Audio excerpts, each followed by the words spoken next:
Sophie Namuteya amanyiddwa nga Sophie Tebi yagudde ku kyo kya muganzi we Jamiru Kivumbi yamugobye mu maka agenda mulagira atwalire mu buli kyagala n'aleeta abaganire basiba n'empale ez'omunda.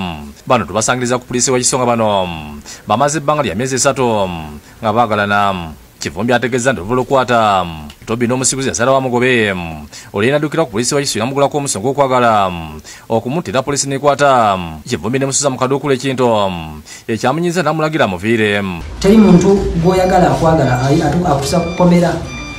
Ekkomera bagamba nti yentaana y'oku nsi. Nze bukyaŋŋambawo ne walanya ebintu by'ekkomera kuwaayo okunteeka mu kkomera.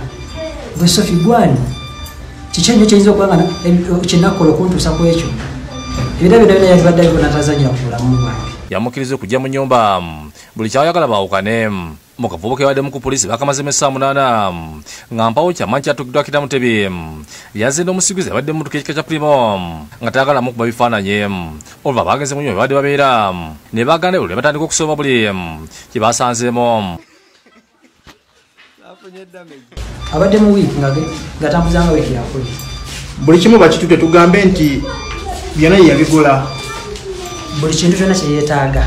Era nvuddeyo ku poliisi kubanga poliisi embuuzizza nti biki lisiti eriwa ey'ebintu ebigenda genda. Ne ngamba buli kye yeetaaga kyawulira ayagala. Ne waba ayagala kukuulamu geeti agikuulemu agitwala. Ne waba ayagala atwala bintu byonna ebintu babikola bukozi. Tukola bikole. Bano wedda bawanyisigira ebigambo nga Jamiru yatusira okulawula abavubuka abatannawasa okwetegereza nnyo abakazi baleme okutomera.